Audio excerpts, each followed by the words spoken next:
परमात्मने नमः। ओम श्री गुरुभ्यो।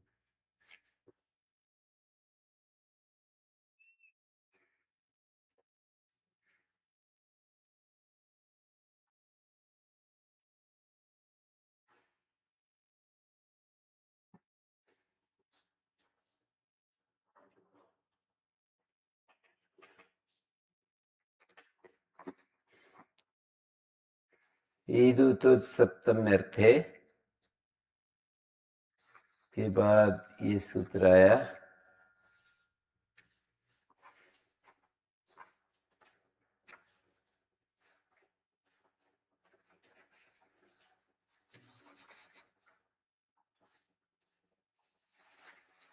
दादा गुदा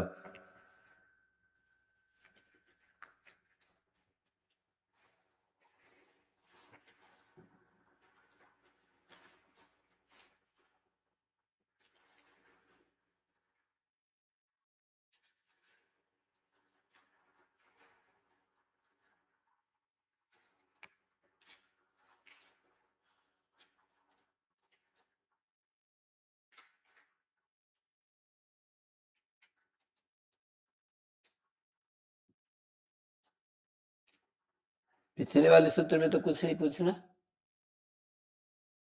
ये जो इकोची विभक्त हो, यहाँ पे अर्थ ग्रहण से ननु मतांग से को अनित्य कैसे, ये थोड़ा समझ में नहीं आता। वहां पर इकोची विभक्तों में अर्थ ग्रहण का प्रयोजन पूछते हैं कि क्या है, तो सीधी सी बात है हलादी में ना हो। हलादी विभक्तियों में और जगह तो दिक्कत नहीं है, जैसे भ्याम आदि हलादी विभक्तियां हैं, वहां तो नुन हो भी जाए तो न लोप प्रातिपदिक से लोप हो जाएगा। पर संबोधन विभक्ति सु आता है ना,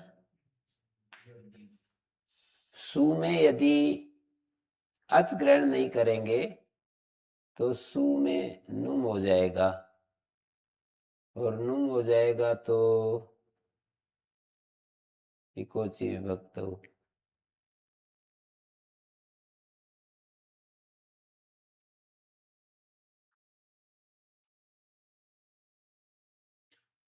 इकोची विभक्त हो, आजादी विभक्ति में नुम आगम होता है, विभक्ति में नुम होता है, इतना ही कह दो।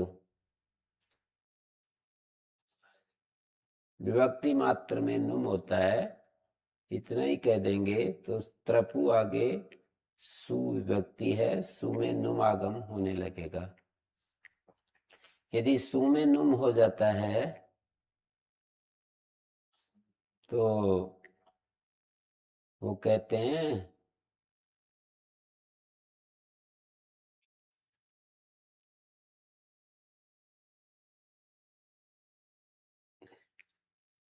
इकोची विभक्त।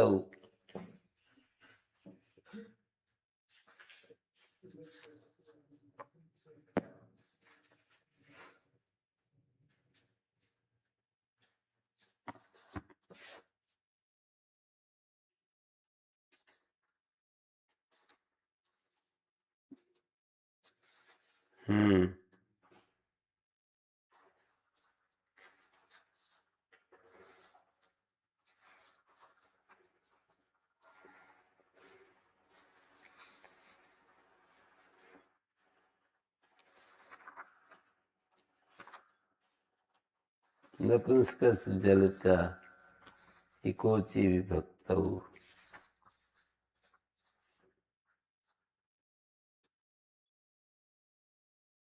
तो इन्होंने यही बात कही है, कोई पूरा शास्त्रार्थ के बाद इन्होंने कहा कि इसकी आवश्यकता नहीं है अच ग्रहण की। इकोची व्यंजन, यहाँ जैसे यहाँ कारिका है वहां पर भी कारिका है। इकोची व्यंजने मा भूदस्तु लोपा स्वर कथम स्वरो वै श्रूयमाणे पी लुप्ते किन्न भविष्यति रायात्वं तिसृ भावस्य व्यवधानानुमापि नुडवाच्य उत्तरार्थम तु ही किंचित प्रपोरिति। नुडवाच्य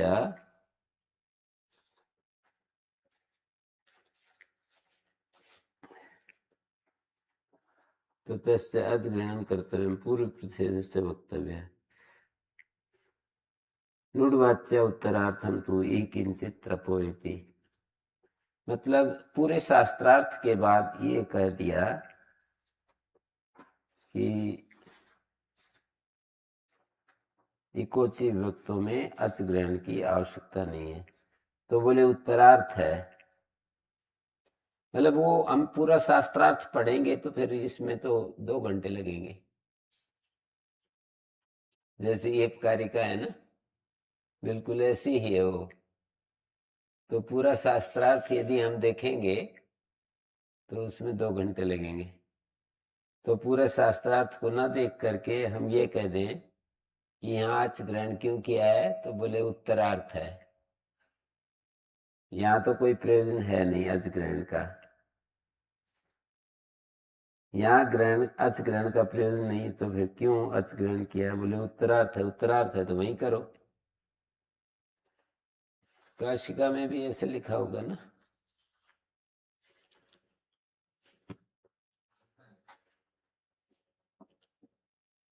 अतिथि के उत्तरार्थम। हैं? अतिथि के उत्तरार्थम हाँ, एवं तत्रैव कर्तव्यम्। अचीति किम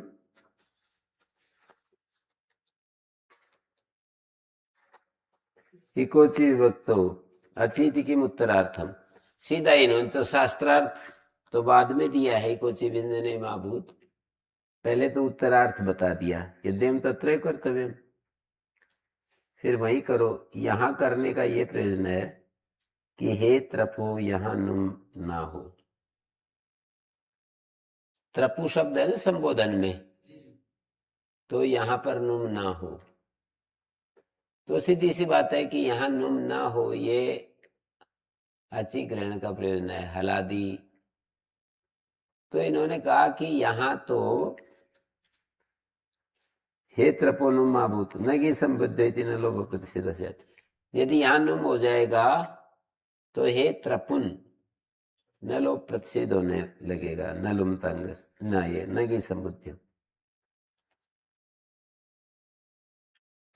काशिका में लिखा है, वैसे काशिका है आप लोगों के पास?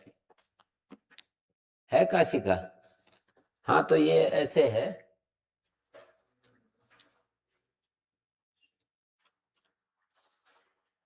हे त्रपु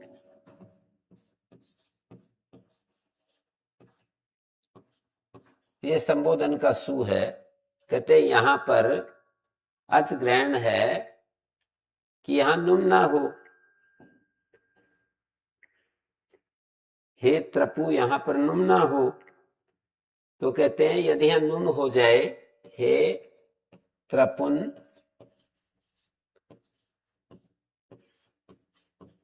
तो क्या होगा? नगी संबुद्ध्यो। त्रपु से उत्तर सु का समोर नपुंसकात लुक होता है।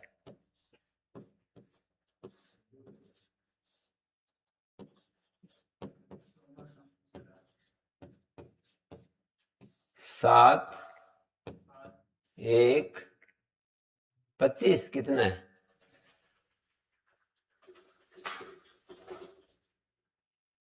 ओहो, मर गए तो पढ़ रहने दो उसको। 7 1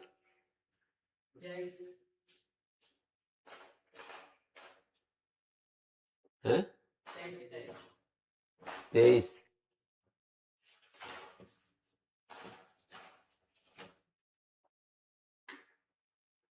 समूर्ण नपुंसकात से लुक हो गया है।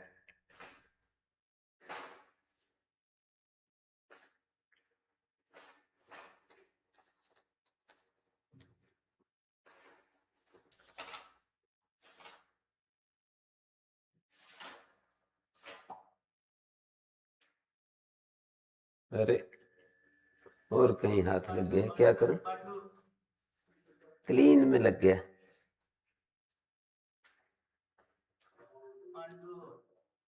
क्लीन में लग गया ना।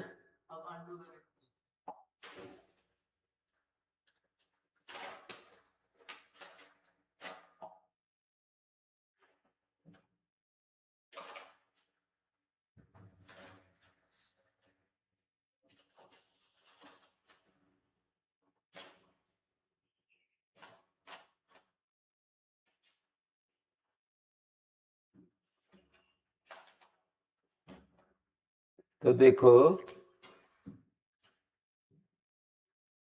सु का स्वर्ण उसका तो लुक हो गया। हे त्रपु यहां पर नुम ना हो, शब्द बनता है हे त्रपो। तो यदि यहां नुम हो जाए तो नगी संबुद्धियों से नलोप प्रतिषेध हो जाएगा। ये संबुद्धि का सु है, संबुद्धि का सु है। नगी संबुद्धियों से, नगी संबुद्धियों नलोप प्रतिषेध हो जाएगा। संबुद्धि में नलोप नहीं होता। तो बोले नलुम तंगस से प्रतिषेध हो जाएगा। यहां लुक स्लो लुप के द्वारा प्रत्यय का दर्शन हो तो अंग को प्रत्यय लक्षण कार्य नहीं होता। प्रत्यय लक्षण कार्य से ही तो नलोप प्रतिषेध होगा। प्रत्यय लक्षण कार्य होगा, प्रत्यलोप प्रत्यय लक्षण। तो नलुम तंगस इति प्रत्यय लक्षण प्रतिषिद्धे विभक्ति रेव नास्ति, यहाँ विभक्ति ही नहीं मिलेगी। तो फिर न की संबुद्धियों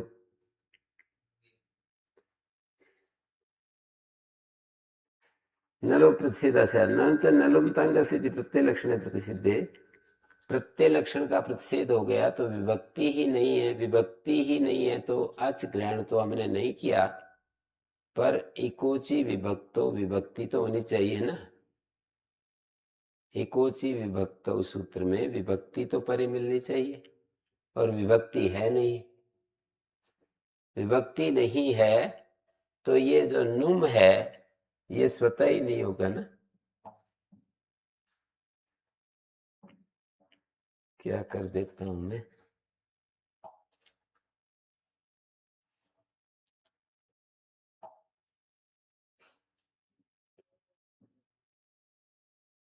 ये जो सु का स्वर्ण लुक हुआ है ना, प्रत्यय लक्षण से विभक्ति परिमाण करके नुम आगम होने लगेगा।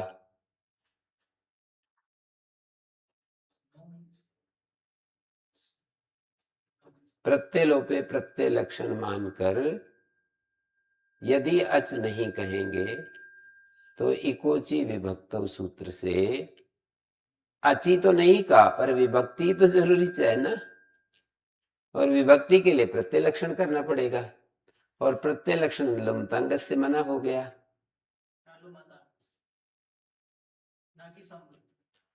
न की संबुद्धियो निषेध करते समय नहीं नहीं, विभक्त नुम लाते समय विभक्ति परे आवश्यक है ना।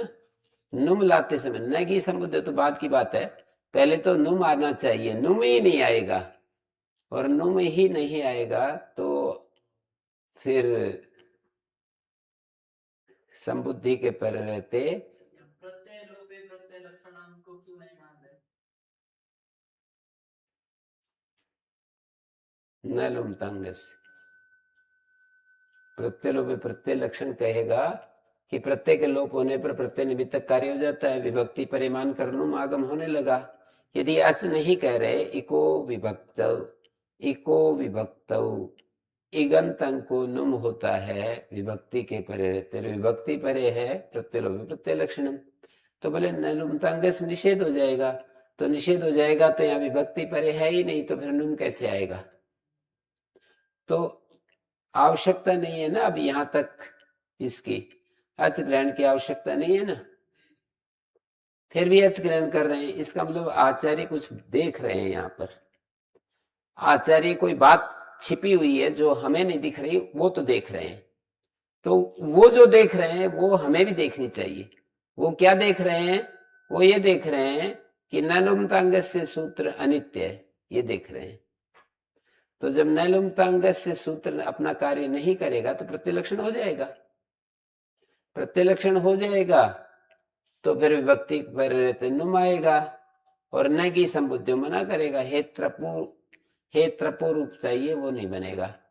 हे त्रपुन ऐसा रूप बनने लगेगा। विभक्ति के परे रहते नुमागम यदि आकर बैठ जाए, और विभक्ति परे कैसे मानेंगे, न लुमतांगस को हटा दें तो नुम तो आ ही जाएगा।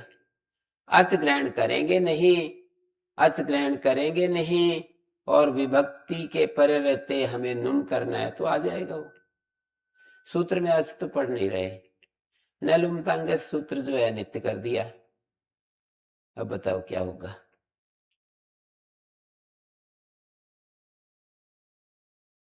नहीं आ रहा। न लुमतांगस सूत्र जो है वो तो अनित्य बता दिया, अच ग्रहण कर नहीं रहे। विभक्ति मात्र में नुम की अपेक्षा है, विभक्ति मात्र की अपेक्षा है नुम करने के लिए, तो विभक्ति में नुम हो जाएगा ना यहाँ।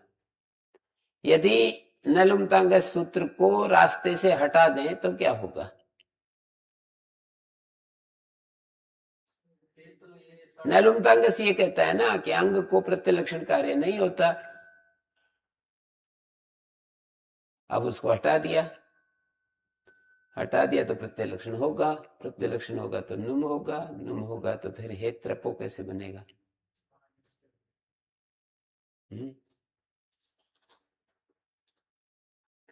ये कह रहे हैं इकोची विभक्तों में अची ग्रहण क्यों है। अची का कोई प्रयोजन नहीं है। बोले विभक्ति के परे रहते नुम होगा ना, फिर तो विभक्ति के परे रहते तो सु भी एक विभक्ति है, उसके परे रहते नुम होने लगेगा। बोले सु का तो लुक हुआ है, सु है ही नहीं। बोले प्रत्यलोभ प्रत्यलक्षण, बोले न लुमतांगस से, एक के बाद एक सूत्र है ना। प्रत्यलोभ प्रत्यलक्षण तो तब हो जब न लुमतांगस ना हो हमारे पास, वो भी तो है।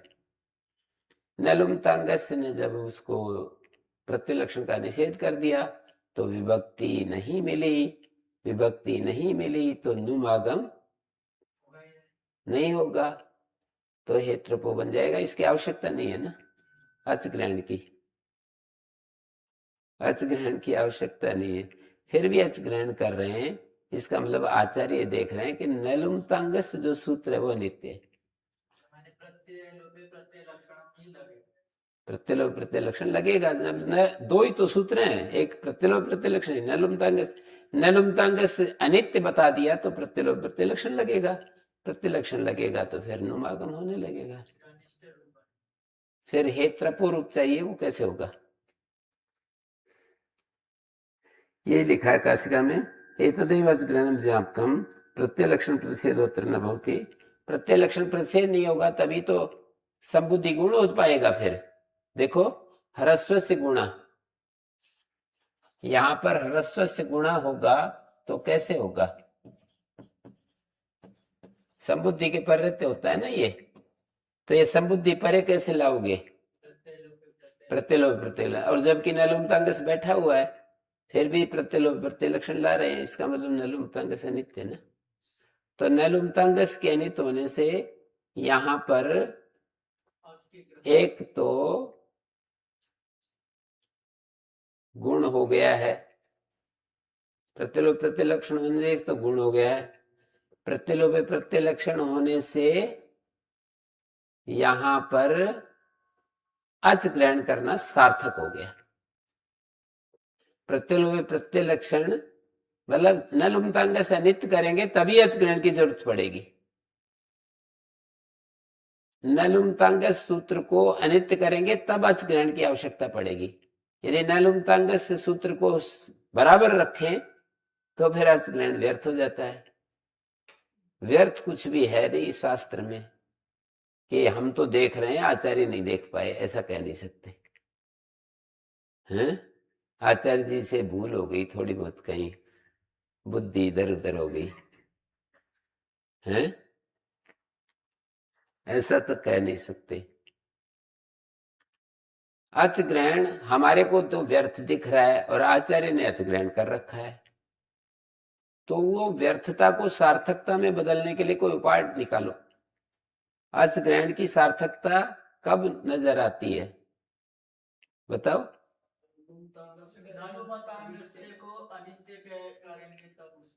न लुमतांगस को अनित्य कहेंगे तब वो अच ग्रहण करना पड़ेगा। यदि न लुमतांगस नित्य है, अपना काम कर रहा है बराबर, तब तो अच ग्रहण की आवश्यकता नहीं है, व्यर्थ हो गया। तो इस ज्ञापक का स्वार्थ में प्रयोजन क्या हुआ। ज्ञापक क्या है, न लुमतांगस अनित्य है, इसका स्वार्थ में प्रयोजन क्या हुआ, अच ग्रहण सार्थक हो गया। न लुमतांग से नित्य है तो अच ग्रहण करना पड़ेगा। अन्यत्र फल क्या है?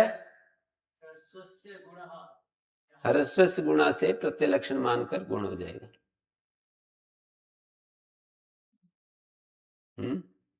न लुमतांग जो है अनित्य है तो ह्रस्व से गुणा हो जाता है, हे त्रपो रूप बनता है। हे त्रपो, ये लिखा है काशिका में।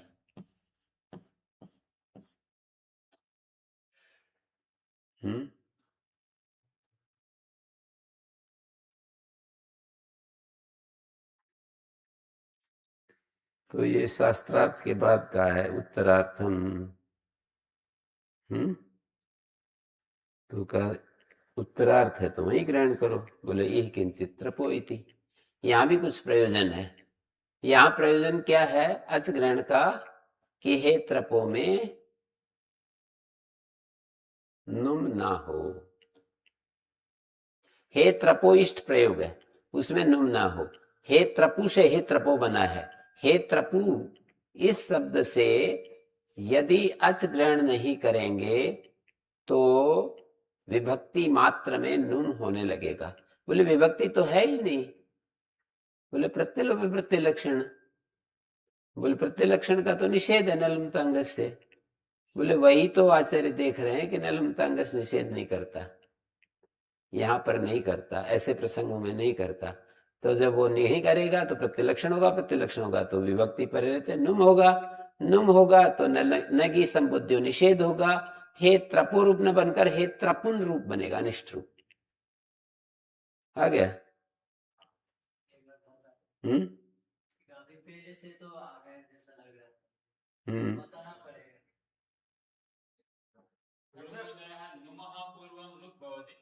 है? हाँ वो तो पहले हो जाता है, लुक तो पहले ही बलवान है, शुरू में हो जाएगा संपूर्ण नपुंसक।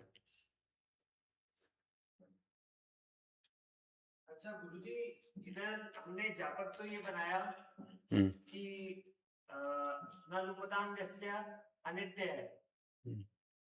कुछ और भी जापक संभव था क्या? जैसे जहां पर लोप और लुक दोनों प्राप्त होगा वहां पर लोप हो जाए, लुक ना हो, ऐसा कोई दूसरा जापक निकाल सकते थे क्या आप?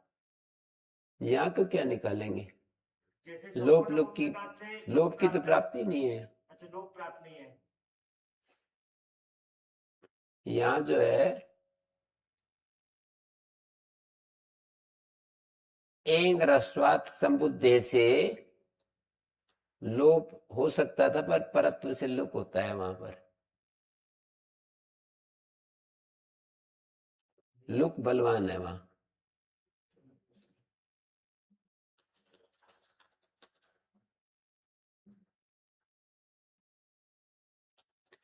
तो बाकी तो मैं ये कह रहा था कि इसमें ये जो कल बात आई थी ना, ज्ञापकम से प्रग्रह प्रकरण में प्रतिलक्षण नहीं होता, ये एक ज्ञापक है ना। प्रग्रह प्रकरण में प्रत्यलक्षण नहीं होता, ये ज्ञापक है। यदि प्रत्यलक्षण हो जाता तो संजय विदो प्रत्यय ग्रहणे तदंत विधेराश्रयणात् लुप्तायाम अपि सप्तम्यौ प्रत्यलक्षणेन सप्तम्यंतम इति संजय भविष्यति। किम अर्थ ग्रहणेन, अर्थ ग्रहण की क्या आवश्यकता है? यदि प्रग्रिय प्रकरण में प्रत्यलक्षण हो जाए, ध्यान दीजिए, प्रग्रिय प्रकरण में प्रत्यलक्षण हो जाए, प्रत्यलक्षण हो जाए तो प्रग्रिय प्रकरण में प्रत्यलक्षण हो जाए तो सोमोगौरी अधिष्ठिता, गौरी शब्द है ना, जी। प्रत्यलक्षण हो गया, घी का लुक हुआ है, प्रत्यलक्षण हो गया, प्रत्यलोप प्रत्यलक्षण, प्रत्यलक्षण हो गया तो वो सप्तम्यंत अर्थ हो गया, और सप्तम्यंत अर्थ हो गया तो प्रत्यलक्षण से वो सप्तम्यंत है और इकारांत श्रवण से है, तो सूत्र में अर्थ ग्रहण की आवश्यकता नहीं है। पूर्वोक्त न्याय संज्ञा विधो प्रत्यय गृणे तदंत विधेर आश्रयणात्। संज्ञा विधि में भी पूर्वोक्त न्याय से या तदंत विधि का आश्रय कर लेंगे। क्या न्याय है? पूर्वोक्त न्याय से यहाँ पर संज्ञा विधि में भी तदंत विधि का आश्रय कर लेंगे, जैसे कि वहां तीसरे चौथे पक्ष में किया था ना। संज्ञा विधौ प्रत्यय ग्रहणे तदंत विधि प्रतिषेध। तदंत विधि प्रतिषेध तो है, पर तदंत विधि की थे ना तीसरे चौथे पक्ष में। फिर ये ज्ञापक निकाला था। नहीं, मेरी बात जो है ध्यान से सुनो। मैं ये कह रहा हूं कि वो जो ईदुदे द्योतनम प्रक्रियम का जो 4 अर्थ किए थे, उनमें तीसरे चौथे अर्थ में संज्ञा विधि में भी प्रत्यय ग्रहण होने पर भी तदंत विधि का आश्रय किया है। तो उसी न्याय से यहाँ तदंत विधि कर लेंगे, सप्तम्यंत अर्थ करेंगे। संज्ञा विधौ प्रत्यय ग्रहणे तदंत विधि का आश्रय किया था वहां पर। कैसे किया था बताओ? ज्ञापकम स्यात् अंतत्वे। नहीं, द्विवचनांत लिया था। मतलब वचन सामर्थ्य से। है वचन सामर्थ्य। वचन सामर्थ्य से तदंत विधि का आश्रय किया। वचनात् तदंत विधि, वचन से तदंत विधि, ये स्थित रहा। तो उसी वचन से तदंत विधि मान करके यहां पर सप्तमी का लोप होने पर भी प्रत्यय लक्षण से सप्तम्यंत दिखाई देगा, अर्थ ग्रहण की आवश्यकता नहीं। तो फिर बोले तेन तदंतत्वे ये दोष उठता। तदंत पक्ष में जो दोष कहा कि प्रत्यय लक्षण संज्ञा प्राप्त होती, प्रत्यय लक्षण से संज्ञा प्राप्त होती, वहां पर इदुदे द्विवचनम प्रक्रियम में प्रत्यय लक्षण से संज्ञा प्राप्त होती है। तीसरे चौथे पक्ष में, कुमारी अगारम में, शुक्ल आस्ताम में प्रत्यय लक्षण से ही संज्ञा प्राप्त होती है। तो बोले वो नहीं होता, स न भवति। संज्ञा विधौ प्रत्यय ग्रहणे तदंत विधेर अभावादेव तदंत पक्ष तत्र नैष स्थिता। वो जो दोष है वो तो संज्ञा विधौ प्रत्यय ग्रहणे तदंत विधेर अभावादेव न स्थितो भवति। वो तो स्थिति ही नहीं है, वो दोष ही नहीं, मतलब वो पक्ष ही नहीं। वो पक्ष ही नहीं तो उसमें आया हुआ दोष कहां से रहेगा? वो पक्ष ही नहीं तो उसमें दोष कहां से रहेगा? तीसरा चौथा पक्ष ही नहीं है, तो उसके लिए ज्ञापित करने की, अर्थ ग्रहण करने की आवश्यकता नहीं है। उस पक्ष में, तीसरे चौथे पक्ष में जो अतिव्याप्ति हो रही है ना, उस अतिव्याप्ति को हटाने के लिए एक ज्ञापक निकाल रहे हैं। कौन सा ज्ञापक? कि प्रत्यय ग्रहणे प्रत्यय प्रगृह्य संज्ञा में प्रत्यय लक्षण नहीं होता। प्रगृह्य संज्ञा में प्रत्यय लक्षण नहीं होता यदि ये मान लें तो फिर वो दोष नहीं होता। क्या नहीं, उल्टा बोल दिया। प्रगृह्य संज्ञा में प्रत्यय लक्षण यदि होता है तभी वो दोष होता है। प्रगृह्य संज्ञा में प्रत्यय लक्षण ना हो तो वो दोष नहीं होगा। जो कुमारी अगारम है, शुक्ली आस्ताम में जो प्रगृह्य संज्ञा प्राप्त होती है, वो प्रत्यय लक्षण से ही दोष बन रहा है। प्रत्यय लक्षण हटा दें तो दोष बैठ जाएगा। तो वो बोले कि ज्ञापक के लिए अर्थ ग्रहण की आवश्यकता नहीं है, उन पक्षों को ही हटा देंगे। पक्ष में आए हुए दोष को हटाने के लिए अर्थ ग्रहण कर रहे हो, इसकी बजाय उन पक्षों को ही हटा देंगे, जिससे कि वो दोष स्वतः ही हट जाएगा। तीसरे चौथे पक्ष को ही हटा देंगे। पहला दूसरा पक्ष रहता है। पहला पक्ष दोष है, पहले पक्ष में पचेती की प्रक्रिया संज्ञा नहीं पाती, दूसरा पक्ष में सब इष्ट सिद्ध हो जाता है।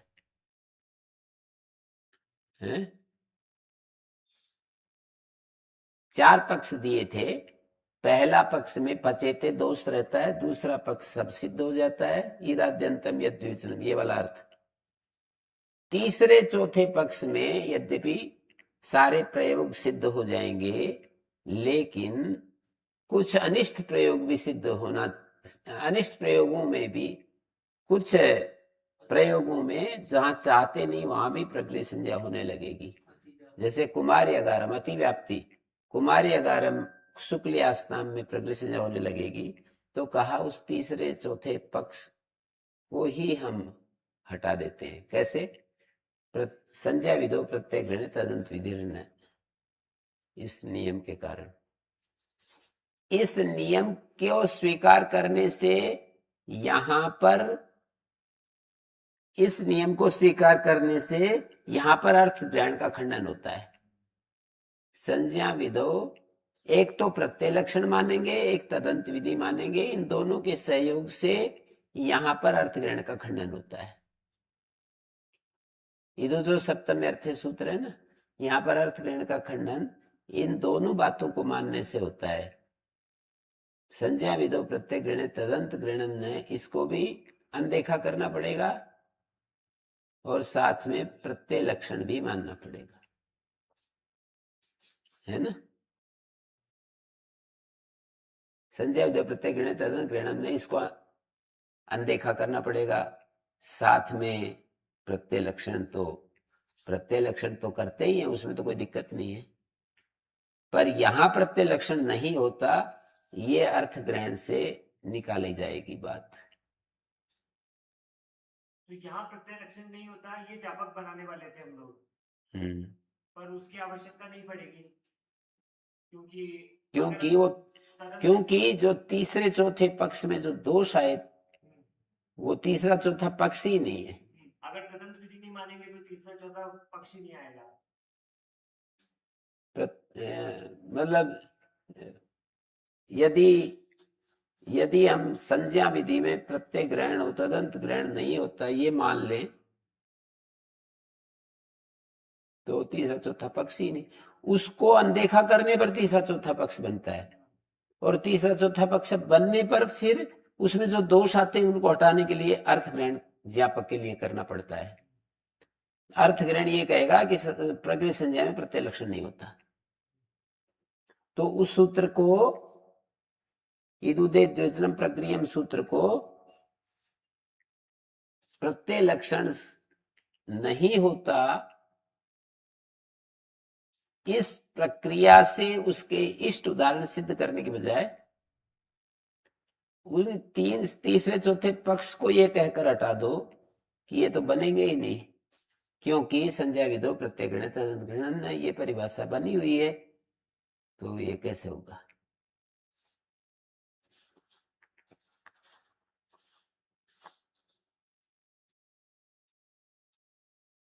ठीक है,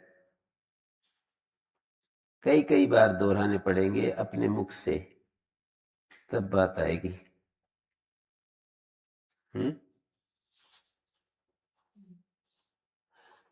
जब हम अपने मुख से कोई बात वो करते हैं ना, तब पक्की होती है,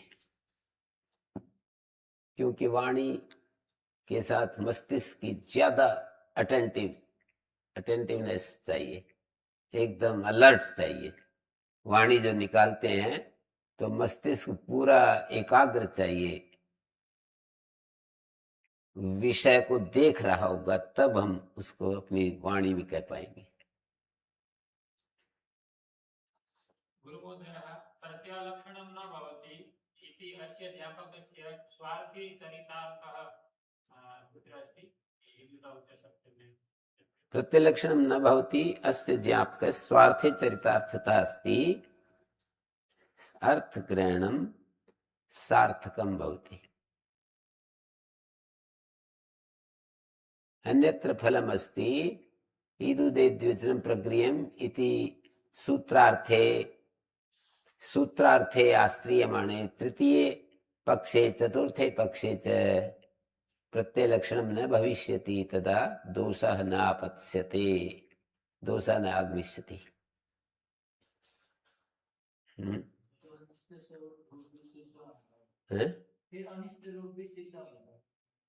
क्या कह दिया? अनिष्ट रूप भी सिद्ध होने लगेंगे अगर तीसरे और चौथे में दोष नहीं आएगा। अनित्य रूप, अनिष्ट, अच्छा, हाँ, तो फिर ये अर्थ ग्रहण फिर से नहीं, इन्होंने पूछा कि स्वार्थ में क्या प्रयोजन है, उसका तो शुद्ध उत्तर यही है कि स्वार्थ में प्रयोजन है, अर्थ ग्रहण सार्थक। यहाँ अर्थ ग्रहण सार्थक होता है। अन्यत्र फल पूछेंगे तो इदुदे द्विवचनम प्रक्रियम सूत्र में तीसरे चौथे पक्ष में प्रत्यय लक्षण नहीं होता, ऐसा विचार रखेंगे तो तीसरा चौथा पक्ष निर्दोष हो जाएगा, निर्दोष हो जाएगा। और तीसरा चौथा पक्ष में जो दोष आते हैं वो प्रत्यय लक्षण से आते हैं, तो प्रत्यय लक्षण हटा देंगे तो तीसरे चौथा पक्ष मान्य हो जाएगा। कहते हैं तीसरा चौथा पक्ष तो बनता ही नहीं, उसको तो जबरदस्ती बना रहे हो आप, वो बनता ही नहीं है, फिर उसमें वो उसको जबरदस्ती बना रहे हो, फिर उसमें दोष आ रहे हैं, फिर उस दोष को हटाने के लिए कोशिश कर रहे हो, हैं?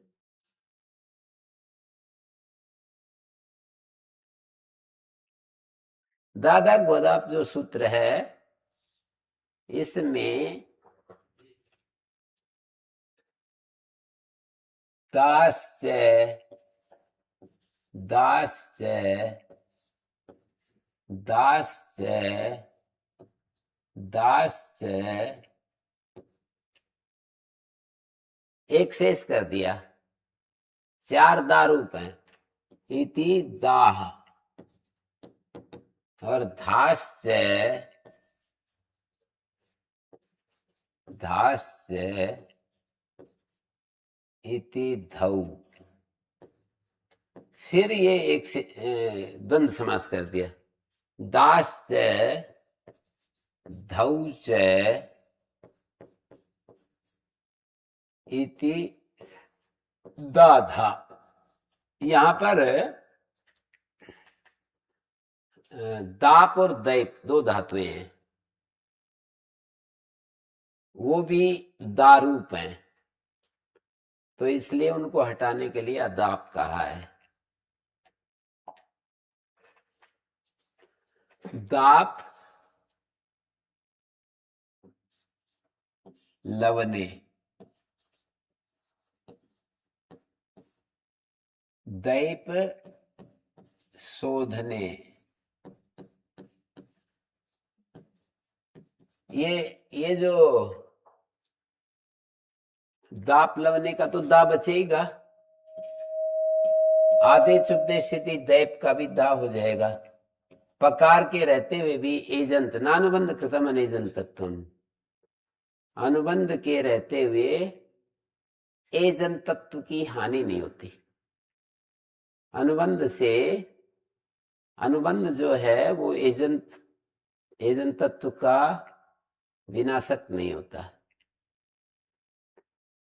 तो पकार अनुबंध धातु के एजंत तत्व को नष्ट नहीं करेगा, तो आदेश उपदेश स्थिति, ये जो दैप है आदेश उपदेश स्थिति से आदेश उपदेश स्थिति क्या करता है,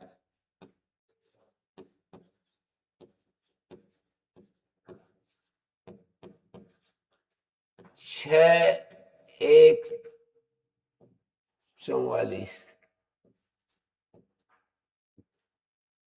आकार आदेश कर दिया, तो दाप रूप बन गया ना दैप का, तो इनको हटा दिया, निषेध करके संज्ञा से बहिर्भूत कर दिया। दारूप वाली 6 धातुएं, धारूप वाली 2 धातुएं, इनके अर्थ आपको पता होने चाहिए। जैसे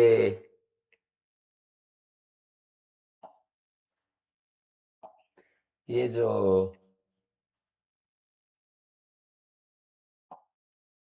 दारूप वाली ये 6 धातुएं कौन कौन सी हैं, दुदाएं, दाने 1, दान दाने,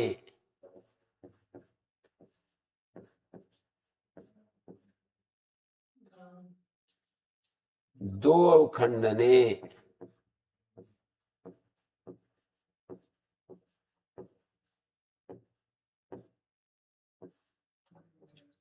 देंग रक्षणे,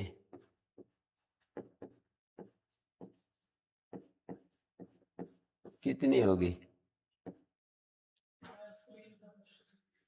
4 होगी ना, चार ही तो चाहिए हमको। अनुबंध लोप करके दा रूप बचेंगे ना, दा दा, दो को दा आधे चुपदेशिति, दें को दा आधे चुपदेशिति, और दुधाएं धारण पोषण यो।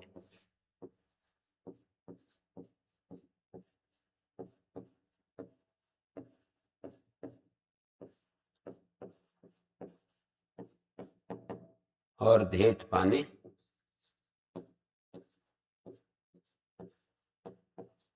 कुल मिला करके ये हो गई 6 धातुएं। गुरुजी यहाँ पर हमने लिखा है दाश्च दाश्च दाश्च दाश्चेति दा, मतलब इसका अर्थ ये होता है क्या कि दा और दा को दा द्वंद्व समास एक से कर दिया ना।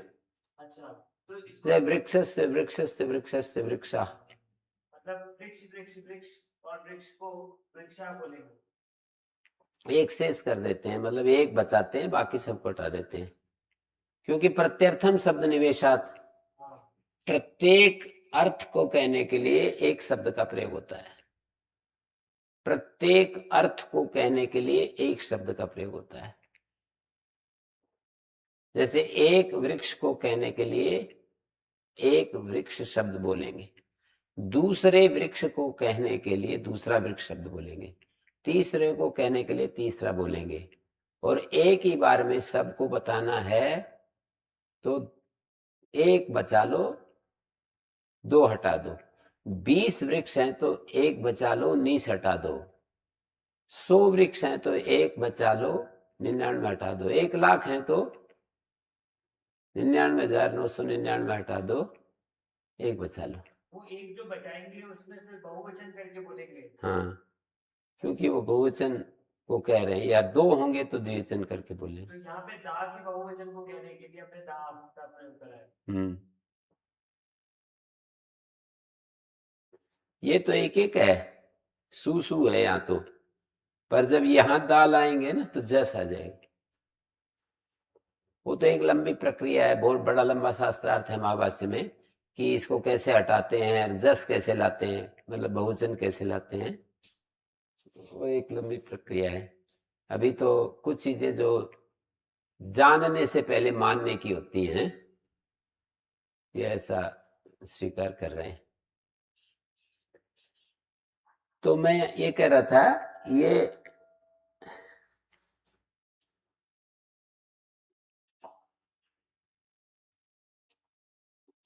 दाप लवने दैप शोधने आधे चुपते से स्थिति, ये दा हो गया।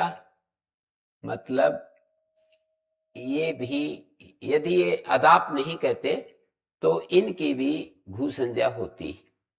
अब इनको छुड़वा दिया, दैप को दाप हो गया, और ये तो दाप है ही, तो इनको छुड़वा दिया।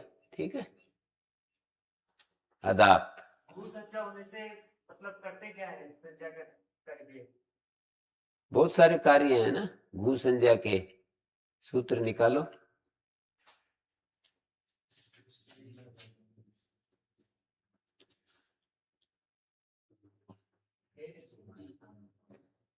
एक तो दो दत घो है, कहाँ गई अष्टाध्यायी,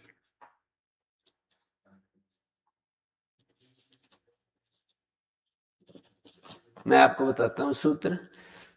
एक सूत्र है 7वें अध्याय के तीसरे पद में, चौथे पद में, दो दत को 46 नंबर सूत्र देखो।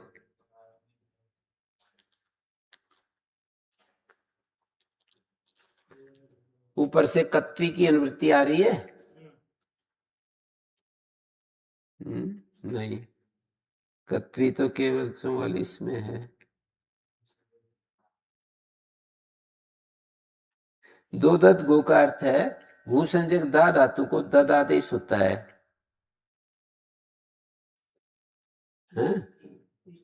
ती किति की अनुवृत्ति है, तकारादिकित के पर रहते, दत्तम उदाहरण बनता है। तो घूसंजक दा धातु, घूसंजक दा धातु को होता है, और ये दाप और दैप है ना, इनको नहीं होता है क्योंकि ये घू संजक नहीं है। तो एक का रूप दत्तम बनता है, इनका दातम बनेगा, दातम, दातम बरही,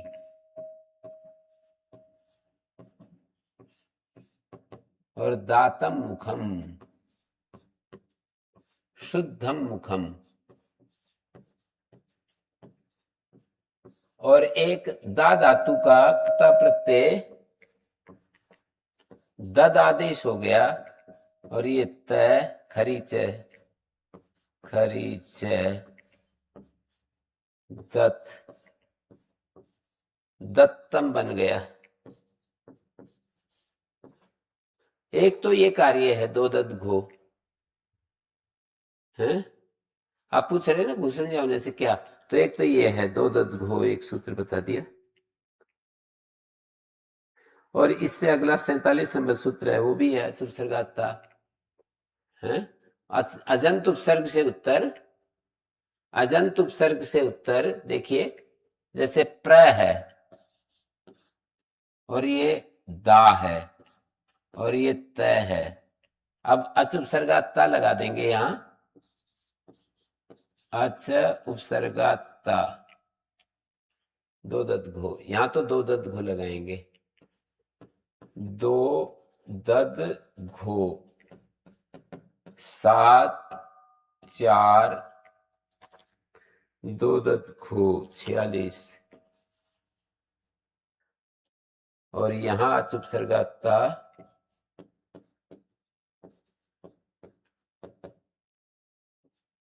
7 4 47। देखिए अजंत उपसर्ग से उत्तर तय आदेश होता है, किसको होगा तय, अजंत उपसर्ग से उत्तर तय आदेश किसको होगा, ये अचय की आवृत्ति करते हैं, नहीं तो आधे प्रश्न से इस दय को होने लगेगा। अजंत उपसर्ग से उत्तर अच के स्थान में तय होता है,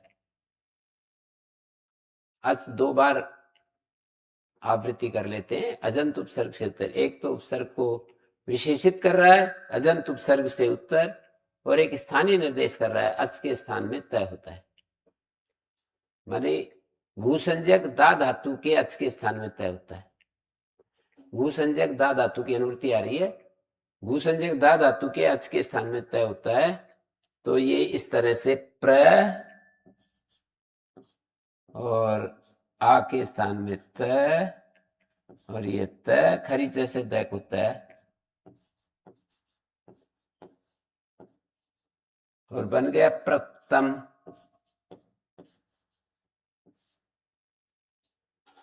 है क्या हो गया,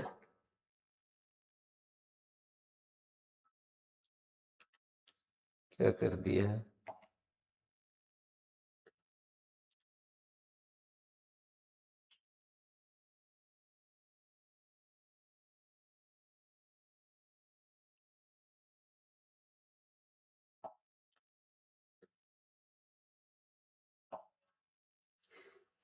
प्र द अच के स्थान में त, और ये त और खरीचे लगाएंगे,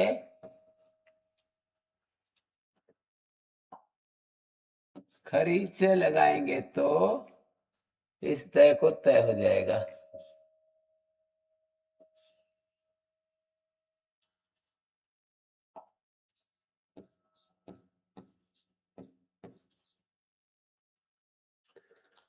और देखिए क्या कार्य हैं, हैं? घेर गीति तो घी संजक होता है, घू को नहीं होता। छठे देह का चौथा पद,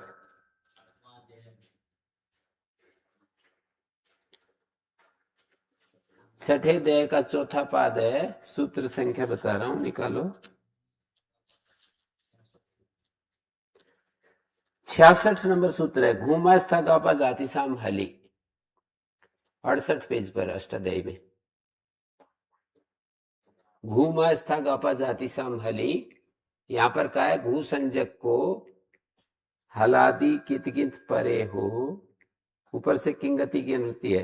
हलादि किंगत परे हो तो घूसंजक को ईद यति से ईद की अनुवृत्ति ईकार आदेश होता है। हलादि कित कित, जैसे दा धातु है, हलादि कित यक है, आगे ते है आत्मनेपद में, तो हलादि कित के पर रहते आ को ई हो गया, दीयते।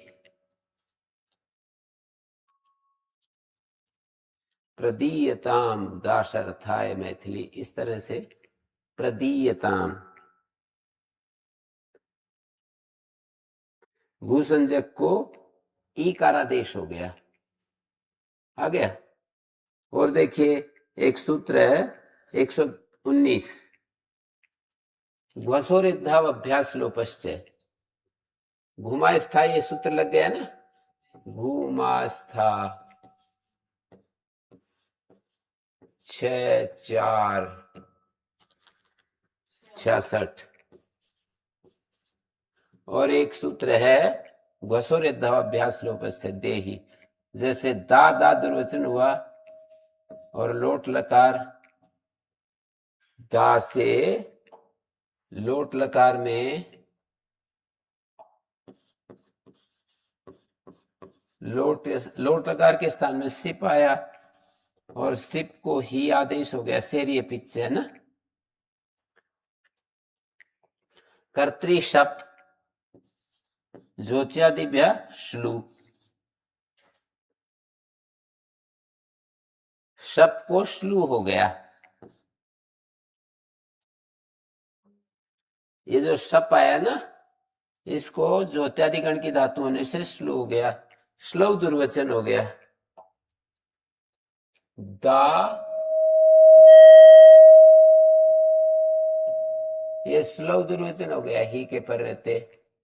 अब यहां घ्वसोरिद्धाव अभ्यास लोप से लग रहा है, घ्वसो में घू पड़ा है, घ्वसो रेत धाव अभ्यास लोपश्च, रेत हाउ, एचो वाल मैं अलग करके लिख रहा हूं, अभ्यास लोपश्च।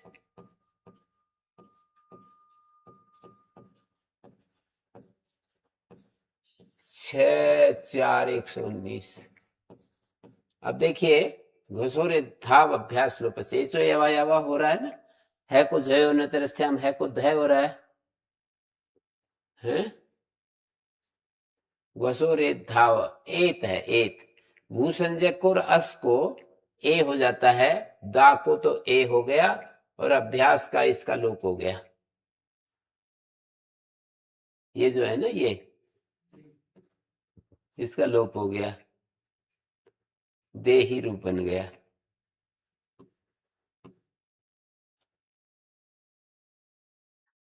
घोषोरिद्धाव, भूसंजक का प्रयोजन पूछ रहे थे आप, कितने हो गए? 3 हो गए। और इसी तरह से और भी हो सकता है कोई,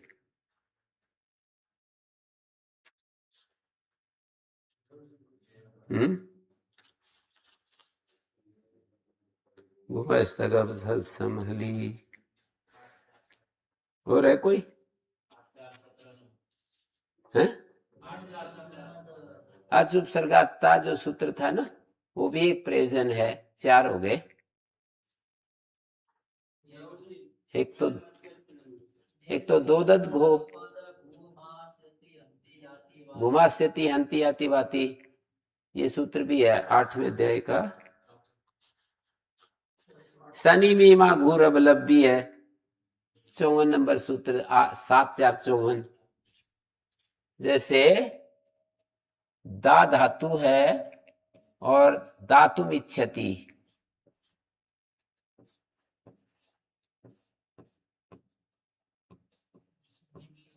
दा धातु है और सन प्रत्यय है, और सन के पर रहते आर धातु का क्षण बना दे, एकाचुपदेश अनुदात्तात सन्निगो से दुर्वचन होगा। दास नहीं, अभी तो एक कार्य हो जाएगा। दा और आगे सन आया, दा सन सनी मीमा गुरब लब, ये कहता है सनी मीमा घू, सकारादि सन के पर रहते घू संजक धातु को इस हो जाता है के स्थान में, तो दास दा को दिस बन गया, और सस्यार धातु के सनी मा मी मा घू, सनी मी मा, शनि मी मा घू, शनि मी मा घू, 7 4 54, और इसके बाद सस्यार धातु के यही एक सूत्र है 49, सस्यार धातु के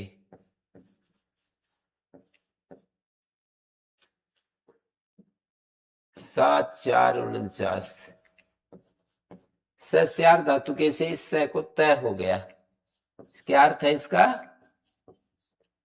सकारादि आर धातु परे हो, देखो सी जमा आर धातु के, सकारादि आर धातु का ये सकारादि आर धातु परे हो तो स के स्थान में तकारादेश हो जाता है, स के स्थान में तकार हो जाता है।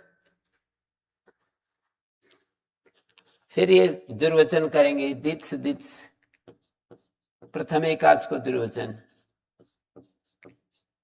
यहां पर सन्य को दुर्वचन, सन्य को 6 1, संख्या नहीं पता, 6 1 शुरू में ही है, 7 8 9 10, हाँ, और अत्रलोपोभ्यास से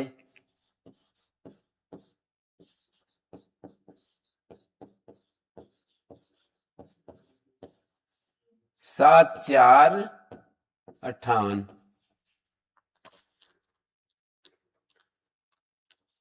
इसका अभ्यास का पूरे का लोप हो जाता है, ये पूरा,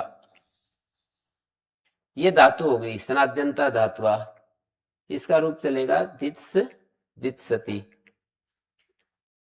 दित्स सप तिप, दोनों को होते गुणे पर रूप,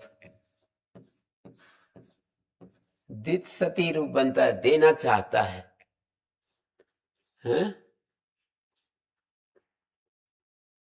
दित्सति का अर्थ है देना चाहता है, और पीना चाहता है धित्सति, और धारण करना चाहता है धित्सति, रक्षा करना चाहता है दित्सति। भूसंजक धातु है ना, ये सभी 6 धातुओं के रूप दित्सति बनेगा। भूसंजक है मतलब इसमें दा आ रहा है, इसके 4 थी ना, दा रूप 4 धातुएं और धा रूप 2 धातुएं, 6 धातुओं की घुसंज है।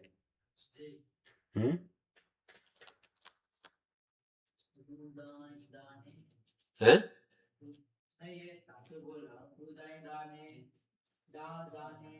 वो तो अभी लिखी थे ना मैंने, हाँ ये सब लिखी थी ना। और सिनेमीमा घू, और ये है 8वें अध्याय का 4th पाद का निर्गदनद पद पद घुमास्यति, वहां पर घू पड़ा है, नी के न को न होता है, घू संजक के परे रहते।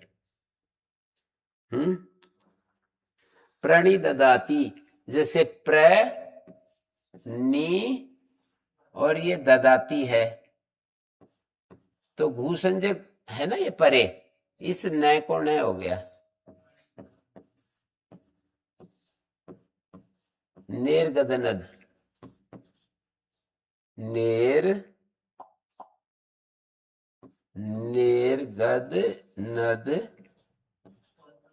निर्गदनद घू, घू आ गया ना, तो इसके न को न हो गया,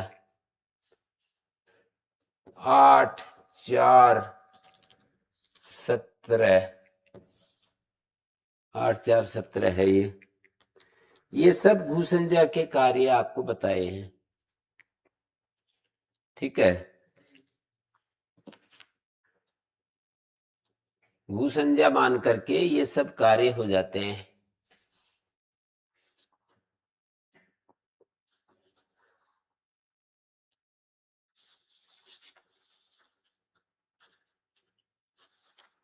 दारूपाश्चत्वारो धात्वा धारूपोच दो धातु दाप दैपो वर्जयित्वा भूसंज्ञका भवन्ति, ये सब दे दिए। प्रणिददाति वाला रूप ये अभी दे रखा है ना मैंने। प्रणिददाति, ददाति कैसे बनेगा? दा दुर्वचन होकर अभ्यास को रस हो गया, सबको स्लू हो जाता है, स्लू के कारण दा दुर्वचन हो गया, स्लव दुर्वचन हो गया, स्लू विकर्ण है। और दान दाने प्रणिदाता, ये तास का रूप है, तास। और दो का प्रणिद्यति, प्रणिद्यति में दो अवखंडने, प्र दो अवखंडने,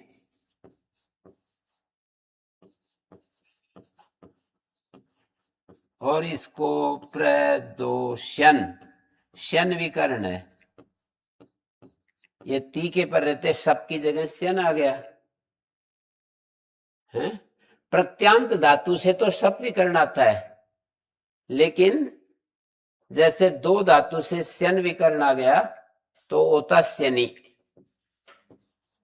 संख्या बोलो, 7 3 7 3, नीचे नीचे सूत्र है 7 3, पंक्ति के नीचे नीचे है ना, 70 के लगभग, देखो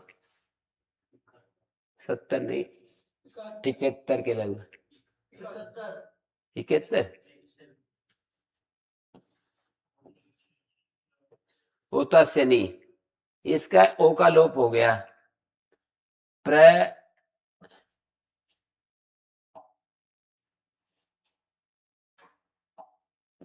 और नी, प्रणि, और ओता से नी लोप हो गया तो प्रणिद्यति, प्रणिद्यति रूप बन गया, प्रणिद्यति। प्रणिदयते एचो यवा यावा, शप विकर्ण है, प्राणी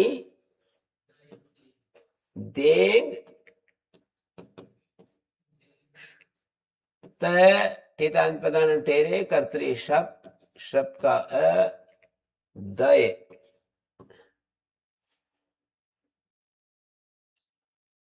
दय हो गया, दय। प्राणी न कौन हो गया, प्राणी दयते, ठीक हो गया। शप को मानकर अयादेश। दुधाए का प्राणी दधाती,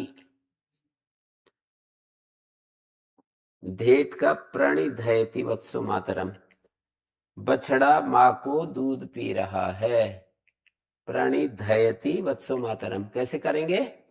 ऐसे ही बिल्कुल, प्रणि धेट तहलंत्यम शप तिप आ गया, और शप का ए और धयती, और वही निर्गदनद पद सब जगह निर्गदनद, गदनद, यहां भी निर्गदनद, ठीक है, निर्गदनद। प्रणिधयति,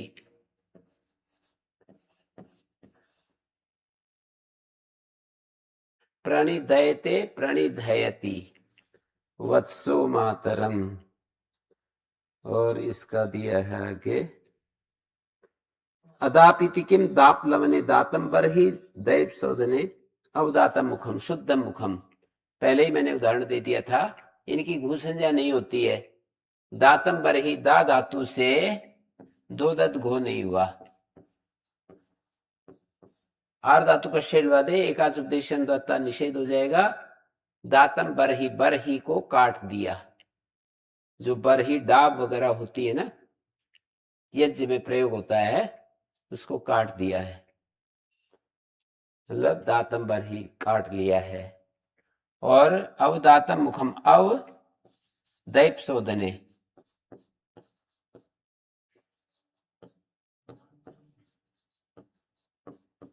और क्त प्रत्यय और आदेश उपदेशति अवदातम मुखम, अवदातम मुखम, शुद्धम मुखम, जैसे मुख को साफ कर लेते हैं तो। ओम शांति शांति शांति।